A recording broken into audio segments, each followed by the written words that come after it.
it sounds like a casual comment, but it's so profound for me. It becomes a marker of time for me, and that to me is so important that I can flip on. There's a band called Sponge. I'm sure people have heard of Sponge, or they had a couple hits in the '90s. But literally to this day, I can put that on, and I'm in my room. I'm 15 years old, and I'm reading the lyrics to their album, and I'm listening to it on my big speaker system that I had. And I can more clearly, like right now, I can go to my parents' house and look around and not feel connected to my bedroom in any way, shape, or form because I've been gone for so long now. I can put that record on, and it can, in my head, materialize down to like the color carpet, the wood paneling on the walls, the bed that was in the corner here, the dresser that was over here, the comic book boxes that were down here. I'm doing it right now. I'm literally, and it's just you put the music on. You put one song on, one song that I don't listen to very often, but if it comes on my iTunes, it's like, oh shit. Oh, I don't know if I can curse, but you know, wow. I'm 15 again, and I'm listening to, and I see the stereo that I'm even listening to the music on, and then that's bringing me back to the days of, you know, back when you used to record. I don't know if you used to do this, but probably did. If you loved a new song that came out, right? You couldn't afford to buy the CD because it was $20. Hit record, and then you'd record it on the tape, and you'd have it. I had the dual tape deck or whatever, and it was the most amazing thing. And so to me, there's one Pearl Jam record. It's funny because I do love all the mainstream acts, but I tend to like the albums that no one likes. And their sixth record, Binaural, is probably one of the least liked albums they've ever done. And they even went on record and said it's not one of our best albums. But I'll listen to that, and I am 20 years old. I had just, in college, we had just gotten a house together, like me and my friends. And so I legitimately had my own room. It was the first, I think, like truly on my own experience. And it was summer 2000, and I can listen to that record. I can listen to Blind Melon's debut record. And all of a sudden, I'm 20 years old. I'm working hard on all the stuff that I'm doing now. I started really getting serious about in college, and I'm right back there again. You know, so to me, music is a marker in time that that can help me remember. You know, just my experiences in life. And to me, that's the most profound thing in the world, too, because we get so chaotic, especially now, you know, when we're older, and there's just so much stuff going on and so much distractions, and, you know, we have phones and chaos and whatnot, to be able to transport ourselves back to moments. New York had a subscription or a circulation rate of 300,000. So I can get pretty much anybody. And my favorite story, my favorite two that will jump to mind immediately, even though I did get to interview Craig Finn from Hold Steady, and I did get to interview the lead singer of Not a Surf, which I can't remember his name. But the two best that I got were Chris Cornell and Billy Corgan. And Chris Cornell is a funny story. The audio is horrible. Because I had to be in New York City. I did not have a quiet place that I could go and actually do the interview, so I had to do it out in Bryant Park. And the interview, you can hear kids playing in the background, you can hear the wind blowing. And honestly, it was one of the best interviews I ever did. It was a few months before he tragically passed away. It was for his tour for Higher Truth, his solo album, which I thought was phenomenal. I thought it was one of the best, you know, solo albums he'd ever done. And it was just him playing acoustic guitar for pretty much the whole album. And you could just tell you talk to some folks and they don't enjoy being interviewed, or they might have done, you know, a million of these interviews at this point, and then so they kind of, you know, it depends what time of day you get them.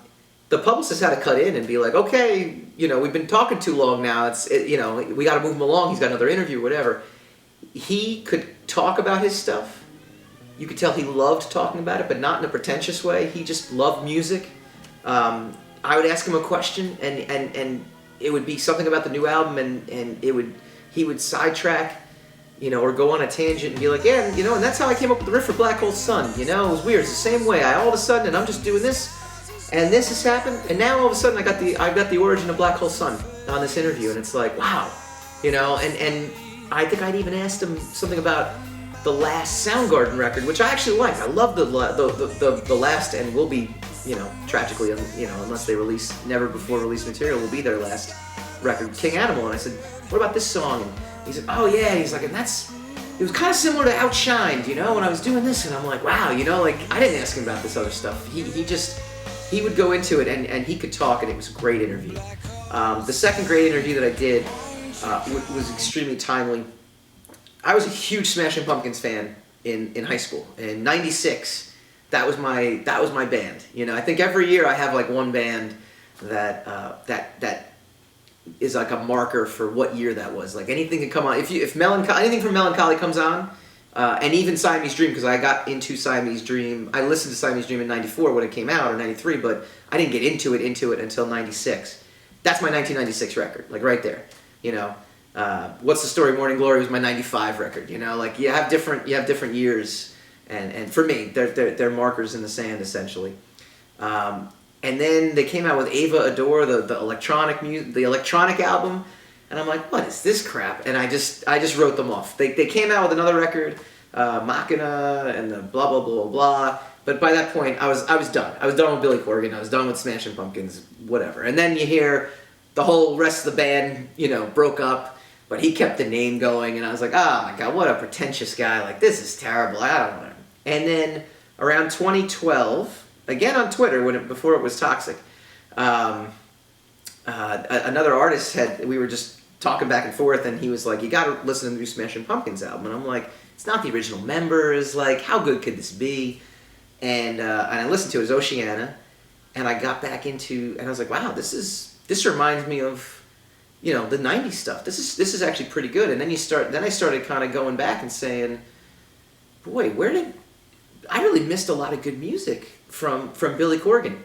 And then I start getting into, like, I don't want to say his politics, because it's not his politics, but he was he's very outspoken about, you know, things on social media, and how people are just waiting to take you down. And to me, it became very like, I'm like, yeah, you know, this is something that you know, he's actually talking about a topic that I think about. And so again, I ended up, you know, picking up all the stuff I missed in between. I ended up interviewing Butch Vig, who was the producer on Siamese Dream, and he confirmed stuff that I had read about how, you know, if anyone has the right to the name Smashing Pumpkins, it's Billy Corgan, because Billy Corgan wrote everything. Jimmy Chamberlain was one of my favorite drummers, you know, was probably the closest second in terms of contribution to the songs, because Billy would literally just let him, like, you know, just do his thing, and he would fill in all the music great. He says, but basically on Siamese Dream, he wrote all the bass lines. And then he played all the bass lines. He didn't like the bass lines that Darcy played, and he would go in and do it, and he would, you know, fix it up. Eha played everything that was on there, but Billy Corgan was the guy. So it all kind of came to fruition.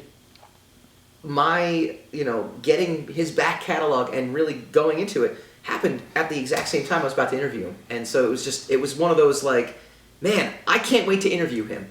As opposed to, if it had been a year earlier, I don't know if I'd have been that into it. And it was it was like 30 minutes long, and we dove into some of his own comic book stuff at that point too, because at that point I had my comic book podcast, and I was secretly interviewing any musician I would do, because these interviews I would do for AM New York were 300 to 400 words. So you do a 10-minute interview, you have 1,200 to 1,500 words.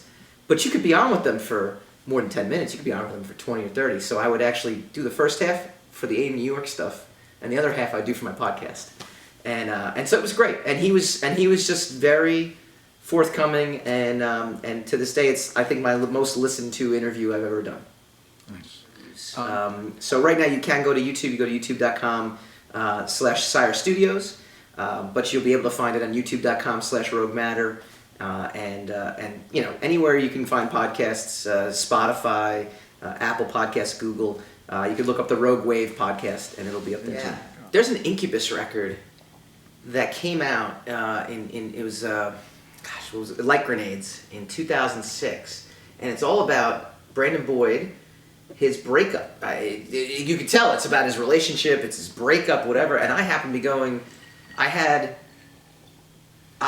one or two real serious relationships before I met my wife. You know, I've had many casual relationships, and those are always the best.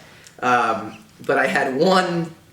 You know, I was dating for 3 years, and that was the one where we're like, oh crap, we're probably gonna get married. You know, and it just, you know, ironically we're friends now and we're all good, but you know, it didn't. The breakup was not good. Like the breakup was just, it just was not good, and a lot of hurt feelings. And it actually inspired all the music I made, and to this day I'm grateful for that. But that Incubus record can come out, and I could be like,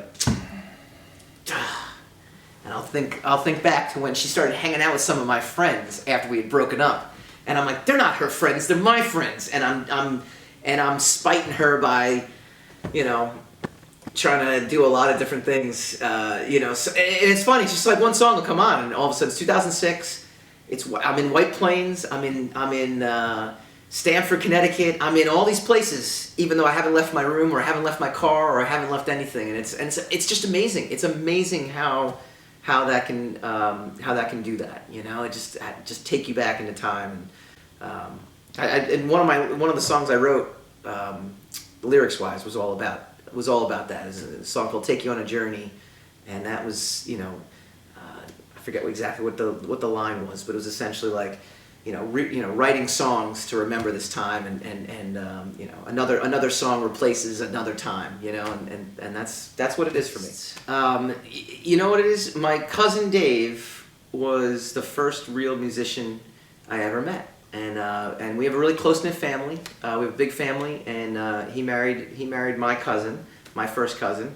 My first cousin is 20 years older than me, or maybe even more, maybe 30 years older than me. No, 20 years older than me. So I was a little kid, but growing up, as soon as we liked music, anything, right? Like I actually tried to play guitar when I was like in 3rd grade.